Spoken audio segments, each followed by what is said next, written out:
నమస్తే breaking update చూస్తున్నాం. Phone tapping కేసులో కీలక నిందితుడిగా ఉన్న ఎస్ఐబి మాజీ చీఫ్ ప్రభాకర్ రావును సిట్ 8 గంటల పాటు విచారించింది. ఫోన్ ట్యాపింగ్ ఎవరి ఆదేశాల మేరకు చేశారు? ఎస్ఐబి కార్యాలయంలో ఆధారాలను ప్రణీత్ రావు ఎవరు ఆదేశాల మేరకు ధ్వంసం చేశారని సిట్ అధికారులు ప్రభాకర్ రావుని ప్రశ్నించారు. అయితే అన్నింటికీ ప్రభాకర్ రావు ముక్తసరి సమాధానాలు ఇచ్చినట్లు సమాచారం. తిరిగి 11వ తేదీ విచారణకు హాజరు కావాలని ప్రభాకర్ రావును సిట్ ఆదేశించింది. మరింత సమాచారాన్ని మా హైదరాబాద్ బ్యూరో చీఫ్ రమణ అందిస్తారు.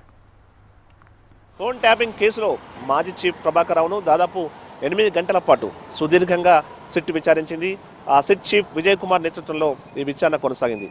ఆల్రెడీ ఒక ప్రశ్నావళి రూపొందించి ఉన్నారు కాబట్టి దాన్ని బేస్ చేసుకునే ఈ విచారణ అంతా కూడా కొనసాగింది. అయితే గతేడాది మార్చి 10వ తేదీన పంజాగుట్ట పోలీస్ స్టేషన్లో ఎప్పుడైతే కేసు నమోదైందో అప్పటి నుండి కూడా దర్యాప్తు సంస్థ విచారణలు కొనసాగిస్తూనే ఉంది. ఆ విచారణలో భాగంగా ఏవైతే ఆధారాలు సేకరించిందో వాటిని కూడా ఆధారంగా చేసుకునే ఈరోజు ప్రభాకర్ రావును అయితే విస్తృతంగా ప్రశ్నించారు. దీనికి సంబంధించి ప్రభాకర్ రావు కొంత ముక్తసరిగానే సమాధానం చెప్పినట్టుగా తెలుస్తోంది. ఆయన పోలీస్ ఆఫీసర్గా ఉన్నారు, వారికి సంబంధించి ఆయనకు పూర్తి అవగాహన ఉంది కాబట్టి ఆయన కూడా చాలా క్లెవర్గానే సమాధానం ఇచ్చినట్టుగైతే మనకు సమాచారం ఉంటుంది. ముఖ్యంగా అసలు ఫోన్ ట్యాపింగ్ వ్యవహారం సంబంధించి అంటే ఫోన్ ట్యాపింగ్ ఎందుకు చేయాల్సి వచ్చింది, అప్పుడు ఎవరు మీకు ఈ ఆదేశాలు ఇచ్చారు, ఇలాంటి క్వశ్చన్స్తో పాటుగా అరెస్ట్ అయిన ఈ కేసులో తన కింది స్థాయి అధికారులు ఎవరైతే ఉన్నారో వారందరికి సంబంధించి అంటే ప్రణీత్ రావు కావచ్చు, తిరుపతన్న, భుజంగరావు, రాధాకిషన్ రావు వీరందరికి సంబంధించి వారు అరెస్ట్ అయినప్పుడు వారిని విచారించిన సందర్భంలో వారు చెప్పిన అంశాలను కూడా బేస్గా చేసుకుని ఆ క్వశ్చన్స్ అయితే ప్రభాకర్ రావును అడిగినట్టుగా తెలుస్తుంది. 20 పైగానే క్వశ్చన్ అడిగినట్టు తెలుస్తుంది. కేవలం ఒక అరగంట నుంచి 45 నిమిషాల పాటు మాత్రం లంచ్ బ్రేక్ ఇచ్చారు. ఆ తర్వాత ఈ విచారణ అయితే కొనసాగింది. మళ్ళీ ఆయనను ఎల్లుండి అంటే 11వ తేదీన విచారణకు హాజరు కావడం కోరారు. ఏదేమైనా ఆ కేసు సంబంధించి మనం చూస్తే సంచలనమైన కేసుగా రాజకీయంగా కూడా తీవ్ర దుమారం రేపుతుంది. రాజకీయంగా ప్రభావం ఉన్న కేసు కాబట్టి దీనికి సంబంధించి 2 తెలుగు రాష్ట్రాల్లో కూడా ఆసక్తికరమైన చర్చ కూడా కొనసాగింది. ఎందుకంటే ఈ కేసులో మరికొన్ని పేర్లు తెరపైకి వస్తాయి. ప్రభాకర్ రావు వస్తే ప్రభాకర్ రావు ఇచ్చే సమాచారంతో ఈ కేసు దశ మారిపోతుంది, అంటే కేసులో మరొక స్టేజ్ రాబోతుంది అనేటువంటి చర్చ కూడా జోరుగా సాగుతున్న నేపథ్యంలో ఆ కొత్త పేర్లు ఎవరికి రాబోతున్నాయి, ఎవరిని అరెస్ట్ చేయబోతున్నారు, ఇలాంటి పెద్ద ఎత్తున చర్చ జరుగుతుంది. ఎందుకంటే ఆల్రెడీ రాష్ట్రంలో కొన్ని కేసులు ప్రస్తుతం చాలా తీవ్రమైన దుమారం రేపుతున్నాయి. మనకు తెలుసు. ఈ కార్ రైసింగ్ సంబంధించి కావచ్చు, తర్వాత కాళేశ్వరం సంబంధించిన ఏదైతే అవినీతికి సంబంధించి పెద్ద ఎత్తున చర్చ జరుగుతుందో ఆ కాళేశ్వరం సంబంధించి ఆల్రెడీ కమిషన్ సంబంధించి కాళేశ్వరం కమిషన్ విచారణ కొనసాగిస్తుంది. ఇలాంటి సందర్భంలో మళ్ళీ ఇప్పుడు ఈ ఫోన్ ట్యాపింగ్ వ్యవహారం కూడా సేమ్ అదే స్థాయిలో చర్చ జరుగుతుంది. ఎందుకంటే అప్పటి ప్రభుత్వ పెద్దలు ఈ మొత్తం వ్యవహారం అంతా నడిపారు. జడ్జీలను కూడా వదలకుండా చాలామంది ప్రైవేట్ వ్యక్తులకు సంబంధించిన సంభాషణలు కూడా విన్నారు. అంతా కూడా నిబంధనల విరుద్ధంగా జరిగింది. దీనంతా కూడా అంటే మొత్తం ఈ వ్యవహారాన్ని అంతా కూడా మళ్ళీ తెలియకుండా చేయడం కోసం ప్రణీత్ రావు అదే రోజు అంటే ఎప్పుడైతే అధికారం కోల్పోయారో ఆ రోజే ఆ మొత్తం ఆధారాలను ధ్వంసం చేసే హార్డ్ డిస్క్లను ధ్వంసం చేసే ప్రయత్నం చేశారు. వాటన్నిటి కూడా మూసిలో పడేశారు అనేటువంటి ఆరోపణలు చేశారు. దానిలో భాగంగా ప్రణీత్ రావు ఇచ్చిన కొంత సమాచారం మేరకు మూసిలో కూడా వాటిని ఎక్కడెక్కడైతే పడేశారో వాటిని కూడా మళ్ళీ రీకలెక్ట్ చేసి వాటన్నిటిని కూడా అటు ఎఫ్ఎస్ఎల్కి పంపి వాటి ద్వారా వచ్చిన డేటాని మళ్ళీ సేకరించే ప్రయత్నం కూడా సెట్ చేసింది. వాటన్నిటిని బేస్గా చేసుకుని అప్పుడు ప్రణీత్ రావును, భుజంగరావును, తిరుపతన్నను, ఆ తర్వాత రాధాకిషన్ రావును కూడా విచారించింది. అయితే ఈ మొత్తం వ్యవహారం అంతా కూడా అప్పటి ప్రభుత్వం కేవలం ప్రతిపక్షాలను టార్గెట్గా చేసుకుని ఈ మొత్తం వ్యవహారం నడిపింది. అప్పటి ముఖ్యమంత్రి ఆదేశాల మేరకే ఇదంతా జరిగింది అనేటువంటి ఆరోపణే పదే చేస్తూ వచ్చారు. అయితే దీనంతా కూడా ఇటు బీఆర్ఎస్ కావచ్చు, బీఆర్ఎస్ అయితే పదే తప్పుపడుతూ వచ్చింది. అంటే కేవలం రాజకీయ కక్ష సాధింపు చర్యల్లో కక్ష సాధింపు చర్యలో భాగంగానే ఇదంతా జరిగింది అనే విషయాన్ని ఎప్పుడు పదే చెప్తూ వచ్చారు. దీంతో ఈ టాపిక్ వచ్చినప్పుడు కూడా ప్రత్యారోపణలు చేసుకుంటూనే ఉన్నారు. అదంతా కూడా మనం చూస్తూ ఉన్నాం. ఇప్పుడు దీనికి సంబంధించి అంటే ప్రభాకర్ రావే చాలా కీలకంగా ఉన్నారు. ఎందుకంటే ఇప్పటివరకు అరెస్ట్ అయిన వారందరూ ఇచ్చిన సమాచారం, వారిని అరెస్ట్ చేయడంతో పాటు వారికి బెయిల్ కూడా వచ్చారు, అంతా బయట కూడా వచ్చారు. కానీ వారంతా కూడా ప్రభాకర్ రావు ఇచ్చిన ఆదేశాల మేరకే ఆ ఉన్నత స్థాయిలో ఉన్నటువంటి ఆయన ఆదేశాల మేరకే మేము పనిచేసామంటే కూడా చెప్పారు. కాబట్టి ఆ మొత్తం కీలకమైన సమాచారం రావాలంటే ప్రభాకర్ రావు రావాల్సి ఉంది. కానీ ప్రభాకర్ రావు ఎప్పుడైతే కేసు నమోదు చేసిన మరుసటి రోజే ఆయన అమెరికా వెళ్ళిపోయారు విజిట్ వీసాతో. ఆ వీసాను కంటిన్యూ చేసుకుంటూ నిన్నటి వరకు అక్కడే ఉన్నారు. ఆ తర్వాత ఆయన కోర్టును ఆశ్రయించడం, ఆ తర్వాత సుప్రీంకోర్టు కూడా ఖచ్చితంగా విచారణకు హాజరు కావాలని స్పష్టం చేసి ఉన్న నేపథ్యంలోనే ఆయన ప్రత్యేకంగా మళ్ళీ హైదరాబాద్కు రావాల్సి వచ్చిన పరిస్థితి ఏర్పడింది. అయితే ఈ సమయంలో ఎలాంటి కఠిన చర్యలు అంటే ఆయన అరెస్ట్ చేసేటువంటి తీవ్రమైన చర్యలకు పాల్పడవద్దు మాత్రం కోర్టు స్పష్టమైన ఆదేశాలు ఇచ్చిన నేపథ్యంలో అరెస్ట్ మాత్రం చేయకుండా కేవలం విచారణకి మాత్రమే ప్రస్తుతం పోలీసులు పరిమితమయ్యే అవకాశం ఉంది.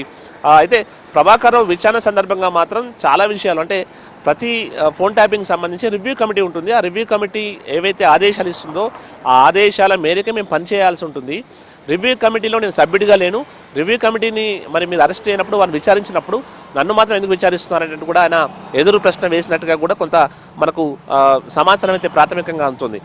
ఇంటర్నల్గా చాలా విషయాలపై వారు క్వశ్చన్ చేసినప్పటికి కూడా ప్రభాకర్ రావు చాలా ముక్తసరిగానే సమాధానం చెప్పేట్టుగా తెలుస్తుంది. మొత్తం అంటే ప్రభుత్వంలో ఉన్నప్పుడు చాలా వరకు ఐఎస్బి సంబంధించినప్పుడు ఖచ్చితంగా ప్రభుత్వానికి ఇబ్బంది కలిగే పరిస్థితులు ఏర్పడ్డా, ఇంకా వేరే ఇబ్బంది ఏర్పడ్డా ఫోన్ ట్యాపింగ్ చేయడం అనేది మా సాధారణంగా జరిగే అటువంటి ప్రక్రియని, ఆ ప్రక్రియలో భాగంగానే అప్పటి ప్రభుత్వానికి సంబంధించినటువంటి ఆదేశాల మేరకే మేము పనిచేసాం. రివ్యూ కమిటీ ఇచ్చిన ఆదేశాలను మేము తూచా తప్పకుండా పాటించాం తప్ప ఎక్కడ నిబంధనలను అతిక్రమించి మాత్రమే ముందుకెళ్లే విషయాన్ని స్పష్టం చేసే ప్రయత్నం ప్రభాకర్ రావు చేసినట్టుగా తెలుస్తుంది.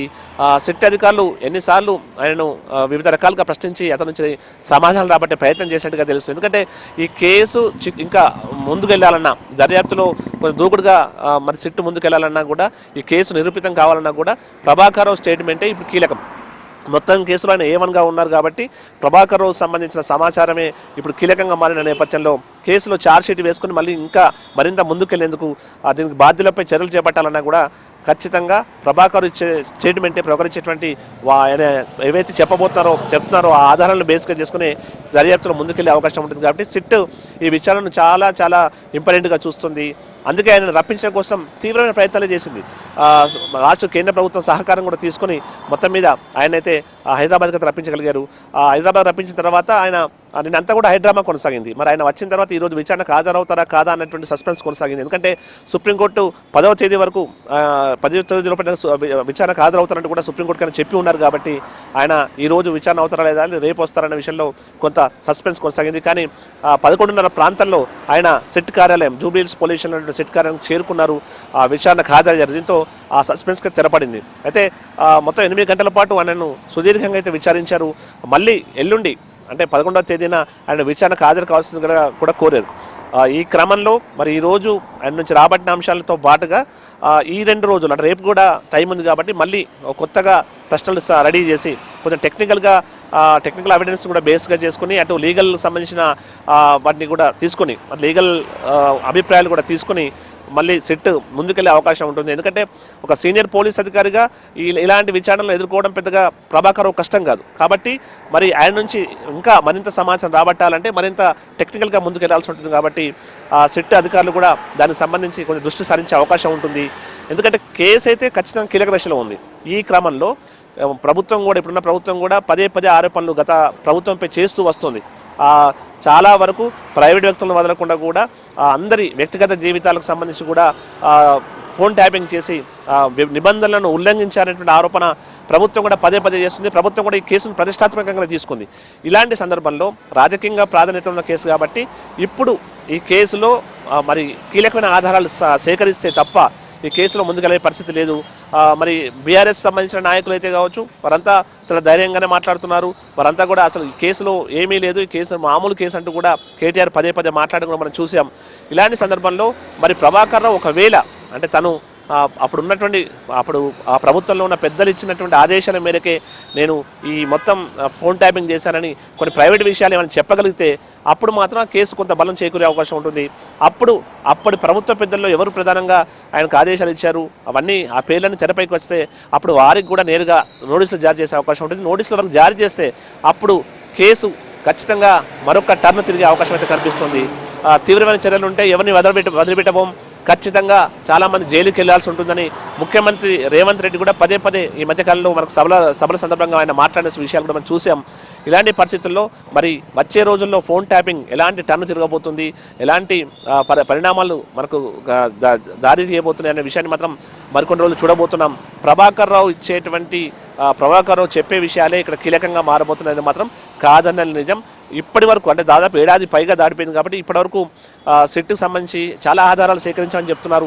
ఇలాంటి ఆధారాలు ఆ తర్వాత గతంలో అరెస్ట్ అయ్యి ఇప్పుడు ప్రస్తుతం బెయిల్పై బయట ఉన్నటువంటి వారు ఇచ్చినటువంటి అధికారులు ఇచ్చినటువంటి వారి సమాచారం అవన్నీ కూడా బేస్గా చేసుకుని కొంత స్పష్టంగా ఈ కేసులో ముందుకెళ్లేందుకైతే సిట్ తీవ్రంగా ప్రయత్నం చేస్తుంది. మరి ఎల్లుండి 11వ తేదీ కూడా మళ్ళీ ఒకసారి ప్రభాకర్ రావును విచారించిన తర్వాత ఈ మొత్తం కేసుకు సంబంధించి కీలక పరిణామాలు చోటు చేసుకునే అవకాశం అయితే లేకపోలేదు. ఏదేమైనా రాజకీయంగా తీవ్ర దుమారం రేపుతున్న ఈ కేసుకు సంబంధించి మాత్రం వచ్చే ఈ 2 రోజులు చాలా కీలకంగా కాబోతున్నాయి. 11వ తేదీనే ఓవైపు కాళేశ్వరం కమిషన్ ముందు ఇటు కేసీఆర్ హాజరు కాబోతున్నారు, అదే రోజు ప్రభాకర్ రావు కూడా మరి హాజరవుతున్నారు. మరి ఆ రోజుతో ఆయన విచారణ ముగుస్తుందా, లేదంటే ఇంకా మరొకసారి కూడా ఆయనను పిలిచే అవకాశం ఉంటుందా? ఎందుకంటే తీవ్రమైన చర్యలు తీసుకోవద్దంటూ సుప్రీంకోర్టు స్పష్టం చేసింది. కేవలం విచారించాలని కూడా చెప్పిన పరిస్థితుల్లో ఆయనను విచారించడానికి మరి ఇంకొన్ని రోజులు సమయం తీసుకునే అవకాశం ఉంటుందా, ఏం జరగబోతుంది, ఇలాంటి కొన్ని ఉత్కంఠ అయితే ప్రస్తుతం కొనసాగుతుందని చెప్పాలి. వచ్చే రోజుల్లో ఖచ్చితంగా కేసు అయితే కొంత కీలక దశకు చేరుకోబోతుందని మాత్రం మనం చెప్పుకోవాల్సి ఉంటుంది. ప్రభాకర్ రావు ఇచ్చిన సమాచారం అంటే ప్రభాకర్ రావు అయితే ఈరోజు చెప్పిన చాలా వరకు విచారణలో చెప్పిన ఆయన అంశాలైతే కేవలం చాలా ముక్తసరి సమాధానాలే చెప్పారు. చాలా వరకు రివ్యూ కమిటీకి సంబంధం లేకుండా మేము ఎలాంటి నిర్ణయం తీసుకోలేం, రివ్యూ కమిటీ ఏదైతే చెప్తుందో వాటికి సంబంధించి మాత్రమే ఫోన్ ట్యాపింగ్ చేస్తాం, కానీ ప్రైవేట్కి సంబంధించిన ట్యాపింగ్లు 80% చేయబోమంటూ కూడా ఆయన స్పష్టం చేసే పరిస్థితి చేశారు. అయితే రివ్యూ కమిటీకి సంబంధించిన దానిలో నేను లేను, రివ్యూ కమిటీలు నేను లేనప్పుడు మరి రివ్యూ కమిటీలు ఉన్న వారిని కూడా మీరు విచారించాలి కదా, వారిని కూడా విచారించకుండా నన్నే విచారిస్తే ఏంటి అనేటువంటి ఒక క్వశ్చన్ కూడా ఆయన చేసినట్టుగా మనకు లోపల నుంచి అంతలో సమాచారం, అంటే ప్రాథమిక అంతలో సమాచారం. మరి వీటన్నిటిని బేస్గా చేసుకుని మరి వచ్చే రోజుల్లో ఎల్లుండి కూడా మరొకసారి విచారిస్తారు కాబట్టి వాటిని బేస్గా చేసుకుని మరి సిట్ ఏం చేయబోతుంది. ఇప్పుడు సిట్ ముందున్న సవాళ్ళలో ముఖ్యంగా ఇప్పుడు ఏవైతే ఆధారాలు వచ్చాయో ఆ ఆధారాలను బేస్గా చేసుకుని వారు ఖచ్చితంగా ఈ కేసులో ముందుకెళ్లాల్సి ఉంటుంది. మళ్ళీ కోర్టులో వారు ఛార్జ్షీట్ వేయడం కావచ్చు, ఇంకా మరికొందరికి సంబంధించినటువంటి వారికి నోటీసులు ఇవ్వడం కావచ్చు, నోటీసులు ఇచ్చి వారిని మళ్ళీ ఒకసారి విచారించి ఆ విచారణ తర్వాత తదుపరి చర్యలకు పాల్పడేందుకు వారు మొత్తం ఈ వ్యవహారం అంతా సపోర్ట్ చేసే అవకాశం అయితే కనిపిస్తుంది. ఏదేమైనా ప్రస్తుతం అయితే ఫోన్ ట్యాపింగ్ వ్యవహారం అయితే ఒక హాట్ టాపిక్గా మాది మనకు తెలుసు. మొత్తం ఎక్కడ చూసినా కూడా ఈ ఫోన్ ట్యాపింగ్ సంబంధించిన వ్యవహారం చాలా చాలా సంచలనంగా మారిందని చెప్పాలి. ఇటు రాజకీయ వర్గాల్లో చాలా చర్చకు దారితీస్తుందని చెప్పాలి. మరోవైపు ఈరోజు బండి సంజయ్ కూడా మాట్లాడారు. ఫోన్ ట్యాపింగ్ అనేది ఇక్కడ ప్రభాకర్ రావు చాలా వ్యక్తిగతమైన అంశాలను కూడా వ్యక్తిగత వ్యక్తులకు సంబంధించిన వాటిని కూడా ట్యాప్ చేశారు. సో ఇలాంటి వ్యక్తులను విడిచిపెట్టద్దు, తర్వాత అప్పటి ప్రభుత్వ పెద్దలను కూడా విడిచిపెట్టద్దు అంటూ కూడా ఆయన కొన్ని ప్రభుత్వానికి ఆయన ప్రశ్నించే ప్రయత్నం చేశారు. ప్రభుత్వానికి ఆయన ఖచ్చితంగా చేయాలంటే ప్రభుత్వానికి కూడా డిమాండ్ చేసిన పరిస్థితి మనం చూసాం ఈరోజు ఆయన మాటల్లో. ఏదేమైనా ప్రస్తుతం పొలిటికల్గా కూడా తీవ్రమైన హీటుకు కారణమైనటువంటి ఈ కేసుకు సంబంధించి మరి ఈ 2-3 రోజుల్లో జరిగిపోయే పరిణామాలు కూడా ఖచ్చితంగా ఇంపార్టెంట్ అని చెప్పాలి. ప్రభాకర్ రావు 11వ తేదీన మరొకసారి సిట్ ముందు విచారణ కాబోతున్నారు కాబట్టి ఆ రోజు ఆయన ఏం చెప్పబోతున్నారన్నది ఇప్పుడు చాలా చాలా ఇంపార్టెంట్గా మారింది. ఆయన నుంచి మరింత సమాచారం రాబట్టేందుకైతే సిట్ అధికారులు తీవ్రంగా ప్రయత్నం చేసే అవకాశం అయితే ఉంది.